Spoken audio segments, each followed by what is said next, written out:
Hello basketball coaches. Today I'm making this video just for you. So if you coach a club basketball team, whether it be rep up in Canada, AAU down in the States, or whatever other club teams there are around the world, this is going to be a fantastic video for you. The reason is I'm going to be talking about how you can recruit basketball players to your team. Now, I don't mean going to other teams and kind of stealing their players. I mean being able to find people who are going to, or players who are going to become really great basketball players in other sports. So let's just get down to it. First off, the number one place where I and a few other coaches who I kind of talk to where we find players is the track and field meets.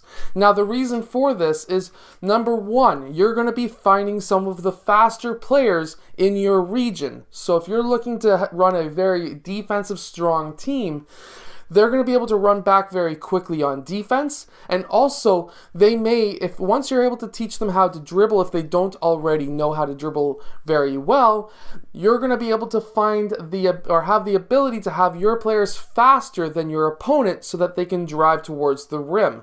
The other benefit to this is also being able to have players who can run the fast break. So if you've got faster players, for example, Pascal Siakam on the Raptors, who is extremely fast, lanky, and able to get down the court in very few strides, you're going to be a very successful team on the fast break.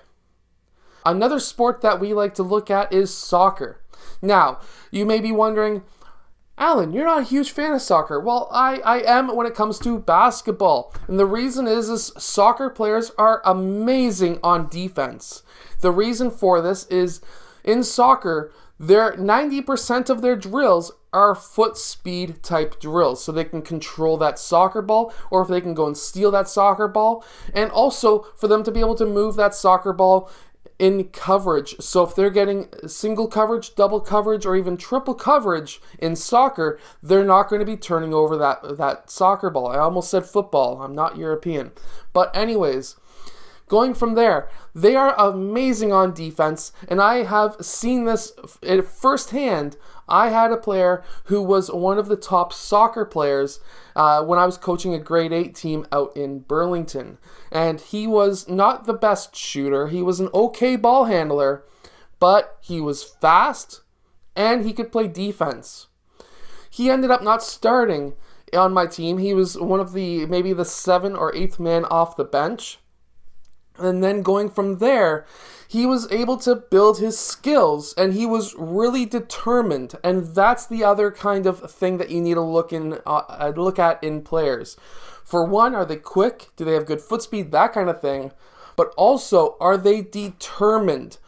Do they actually like the sport of basketball? There's no sense in recruiting a player who's like, whatever. Sure, I'll play on your team, whatever.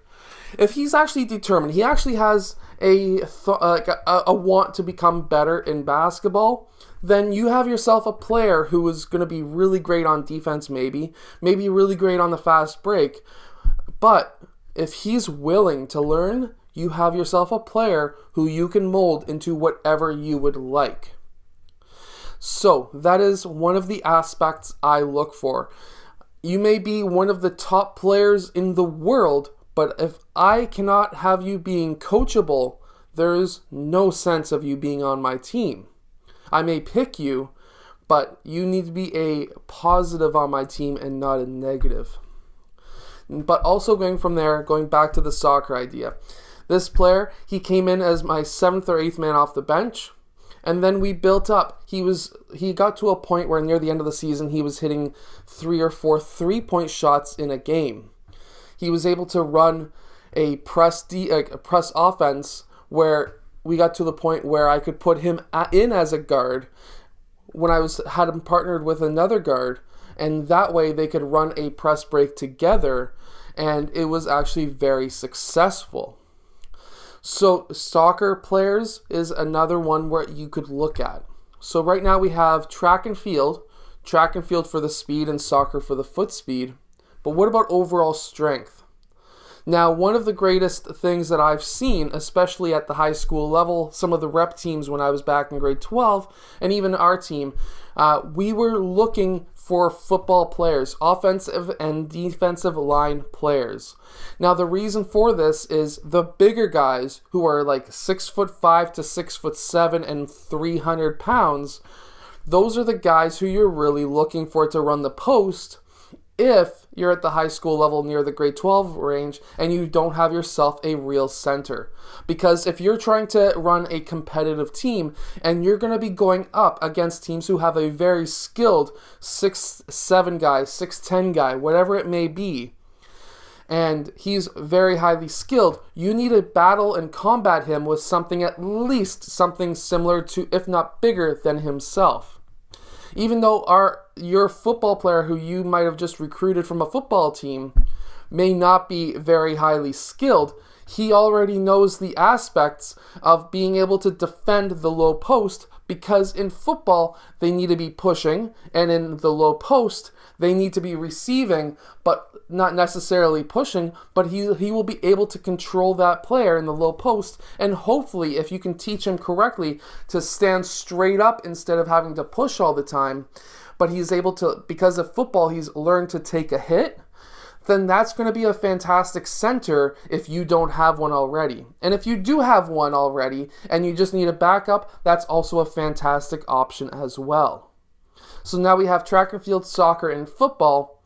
Now, one little small thing that not many coaches think of is handball. They already understand in handball to now take only 2 steps, because most handball leagues are only allowed 2 steps, same as basketball. They have the hand-eye coordination, and they're going to have the defensive ideals that basketball has. So if you have a handball league in your area, that might be something that you might want to go check out.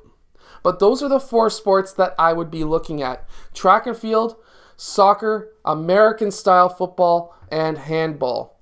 Those are going to work extremely well for you if you want to be able to build out your team with prospective players, or if you just have a set good 5 players and you're just looking for strength and size and speed. Those are the types of players that you could build out your bench with. Anyways, I hope that this video has helped you. If it has, hit that like button, subscribe, and I will see you guys again later on today for the second video of the day.